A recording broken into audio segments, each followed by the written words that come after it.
It's Freshie season. We want fragrances that are cheap, but also not everybody is wearing. Hidden gems. Here's some codes to save you some cash on your next Middle Eastern niche or designer fragrances. What's going on, guys? My name is Neeb. Welcome back to Aromatics. Today we're going to be talking about summer cheapy fragrances that are hidden gems. Right off the bat, these don't smell cheap, period. Otherwise, we wouldn't be here, and I'd probably be talking about other fragrances. We've got 10 fragrances, hidden gems, if you will, that not many people are actually rocking, raving about, talking about, and they absolutely deserve it. There are a couple of traits and qualities to these fragrances that I think make these 100% worthy of adding to your collection. So before we get started, hit that subscribe button, and yeah, let's kick things off with something that is genuinely a hidden gem, and it's called Jungle of the King by G. Parlis. I've talked about this brand a couple times, and the only reason why I stopped is because it's truly a hidden gem, and with hidden gems, they're sometimes hard to find, and that's exactly what this one is. This smells a lot like Erba Pura vibes, but it's 100 mLs for, I bought it for around 37, so I don't know how much it's going to be.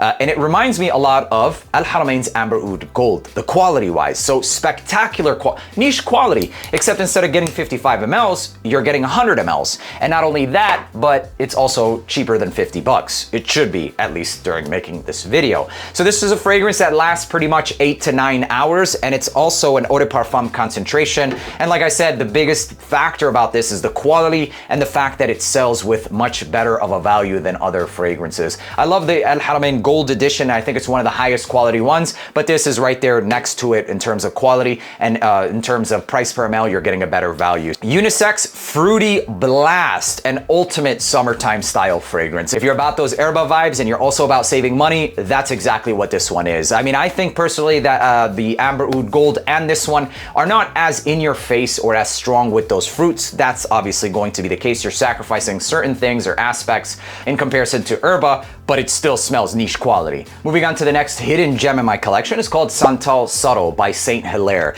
This is a woody fresh fragrance basically. It's got frankincense, a little bit of those ambers, but it wears very light, and I easily get away with this during the summertime. Kind of has this frosted texture, and it makes me feel that way. If you like fresh woody based fragrances, you're going to like this. I feel like one of the star players in this fragrance is going to be that cedar, and in fact it has such a high dose of cedar, and I think it might be because I wore Lovers by Louis Vuitton recently that I see a similarity between those. Not nearly the same quality, of course not, and it doesn't have that very signature style galbanum, but you will see the similarity, and specifically going to be because of that cedar note. Now, this isn't something that's inspired by it by any means, and in fact, a lot of people compare this to like Gucci Pour Homme or something like that. It's not my specialty, but all I know is that it's a fresh woody fragrance with the cedar being the star note in the fragrance and frankincense. I personally see a little bit of a resemblance to that Lovers, but easier to wear because it doesn't have as polarizing as the galbanum. In terms of the longevity, I don't get more than about 5 hours, 5.5 hours, but if you like woody and fresh, you're going to like this one. Moving on to the next one, this is called Amalfi Coast by Just Jack. I love this one, man. I love Mandarino di Amalfi, and this it's the closest inspired by that's for, you know, a relatively affordable price. The only thing is that it's harder to find, and when you do find it, pick it up because God knows when it's gonna come back in stock, genuinely. I don't get more than about 5.5 to 6 hours with this one as well, but the OG is damn near the same thing. For the price point, it's cooling, it's refreshing. It's not like these floral fresh fragrances. It smells like something that you're actually going to be wearing on the coast. So if you're into those lighter style DNAs, you're going to like this one. I'm more into like tropical style freshies, and this places me not necessarily in the tropics, but more on like this Greek island or the Amalfi Coast, basically. Moving on to the next one is Mont Blanc Explorer Platinum.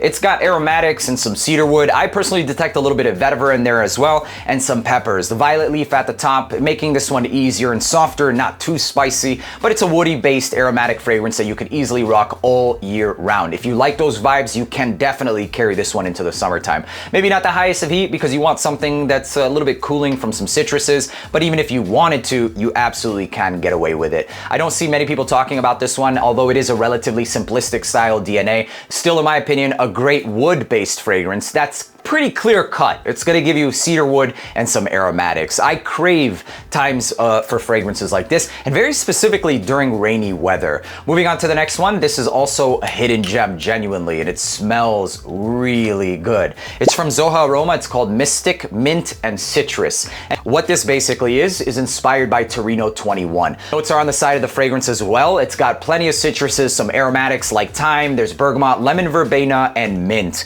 This is extremely crisp, attention grabbing, and projecting. It lasts pretty much all day, and I absolutely love this one. If you like minty fragrances, if you want to know what Torino 21 smells like, this will give you an idea, but also adding a little bit of their own twist to it. It's not a definitive, clone or anything, but it will absolutely put you in that same vein. Very similar to how I feel about the whole Mandarino di Amalfi. It's like this coastal or island style fragrance, basically. It's got this Italian fresh, citrus and jasmine combination, along with a very aromatic and attention grabbing mint. And without the hefty price tag, check the links down in the description, you guys, where you can get all of these. They ship worldwide, Zoha Aroma. That's what I love about this brand. I've actually got quite a few that I've been testing and going to be testing during the next couple months. Moving on to the next one, this is called Genius Metallic by Emperor Perfumes. If you like plum, sweets, and something that's a little bit fresh, you're gonna love this. This actually reminds me a lot of 1 Million Lucky, except it doesn't necessarily go as sweet. Kind of on a fresher side of things, maybe not like a designer quality, but damn near that. All things considered, still a great fragrance. The quality is still worthy of grabbing. It's definitely a hidden gem that takes that 1 Million Lucky style DNA and keeps it a little bit fresher. You're still gonna get that plum, you're still gonna get that sweet, chestnutty, honey style DNA,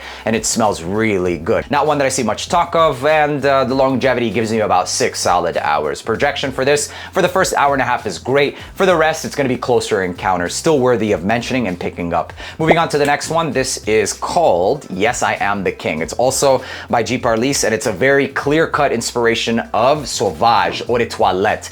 It smells designer. It genuinely smells designer. This is another one that I got a lot of compliments on. I used to rock this to the office, to the gym, literally everywhere. You could do easily that with this. Not the most complex scent profile in the world, but they've mastered in the world of inspos of that Sauvage DNA. Simple as that, you guys. If you could find it for under 50 bucks, it's definitely worth the pickup. You will not smell any kind of funk, at least my bottle. I don't smell any kind of funk or cheap vibe from it at all. Longevity gives you about 7 solid hours, and I wouldn't say anything more than that, but still, man, it's really good, and it leaves a scent trail almost everywhere you go. Moving on to number 8, not the most hidden gem in the world, but it's definitely one of the flankers that not many people talk about. It's called Chrome Pure. So Azzaro Chrome Pure. I love this one, and in fact, it's coming in style because of a certain trend around the orange flower. So if you like fragrances like YSL Myself, Altair, obviously these fragrances smell much different, but they utilize that orange flower. And just like fashion, certain notes come into style, come out of style, Drakkar Noir, barbershoppy, etc. We're going off on a different realm. But anyways, this is a fragrance that utilizes a lot of that orange flower, some musks, tonka, and some fresh aspects as well.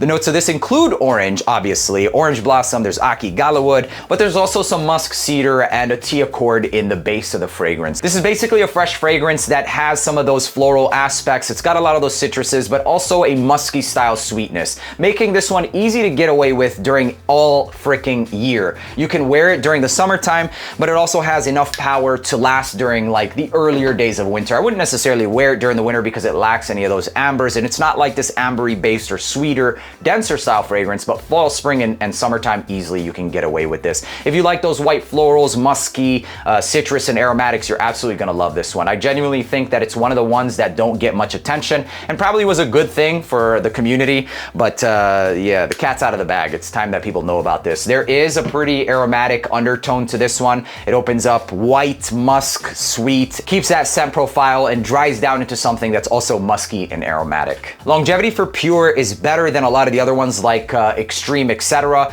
Because of the fact that it has some of those musks, woods, and aromatics. It's not going to be a scent profile that's for everybody. The Extreme is much more mass appealing, obviously. It has less of those aromatics, less woods, less accords, much easier to rock. This one's going to be a bit more challenging for people, and because of the fact that it has a little bit more going on. I get this overall creamy nature nature to it. It almost made me think that there might be some vanilla coming from that combination of the musk and tonka. So if you like those creamy vanillic style aromatic freshies, you're going to like this one. That's basically the best way I would summarize this fragrance, is the color of the bottle. Creamy, white, vanillic, musky, and aromatic. Next one is really a hidden gem. It's called Citrus Wave by Kingsgate Fragrances. This has notes of lemon, bergamot, grapefruit, pink pepper, lavender, sage, and vetiver. This is such a beautiful citrus aromatic, fresh, spicy fragrance that I am absolutely in love with. This in specific is inspired by Colonia Futura by Acqua di Parma.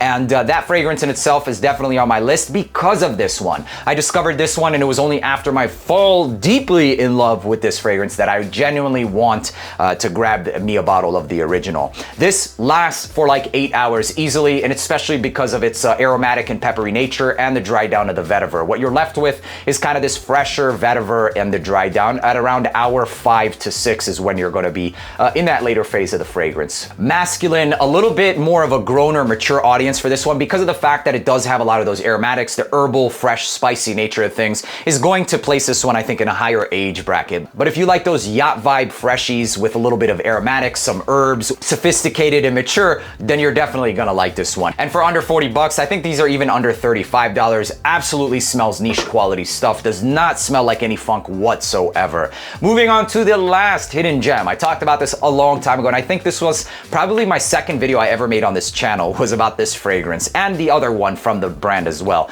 It's called Rosassi su Turta. And what this reminds me of is Gucci Guilty, man, except beast moded the fuck out. I don't know if that's really gonna be for everybody, but if you like that DNA, man, 4 sprays of this equals like 8 sprays of that OG. Super strong stuff, very mass appealing. Green notes, florals, a little bit of cedar and patchouli in the dry down. It reminds me of the OG, just much, much stronger. So fresh, green, spicy is exactly what this one is. That coriander at the top, really crisp, attention grabbing, dries down into something woody and patchouli. And longevity for that lasts for me all day, but it's been quite some time since I got a bottle of this, so I would hope, I mean, Rosassi is known for their quality and consistency across the boards. And that's pretty much it, ladies and gentlemen. These are 10 cheap, hidden gem summertime fragrances that you should check out. Wait a minute, what? 2, 4, 6, 8, 10. I didn't include this. Bonus, this is called Thoda Silver. It reminds me a lot of, you guys, Ralph's Club EDT. I actually think that that's a great fragrance. It's not anything show-stopping, but if you're looking for like an office scent that does citrus, a little bit of dry woods, maybe slight bits of pepper, that's a great one to go with. The total longevity is about 5.5, 6.5 hours, nothing more than that. But one of the best signature office men's scents that you can rock every single day. Inoffensive, very mass appealing, and damn near designer quality. I will say that it's not as strong as Ralph's Club, but still really, really good. Mass appealing, compliment getting, in that realm of mass appealing fragrances. You're gonna smell fresh and clean and masculine and woody. And that's pretty much it with that scent profile. Its beauty comes from its simplicity, genuinely. I love the opening of this fragrance. It comes off citrusy, slightly soapy, but in a good way, clean, like fabric softener, and dries down into something masculine, dry, and woody. A great fragrance that deserves also to be on this now 11 list. Hope you guys enjoyed watching this video. Make sure to leave a like, hit that subscribe button. Till the next one, peace.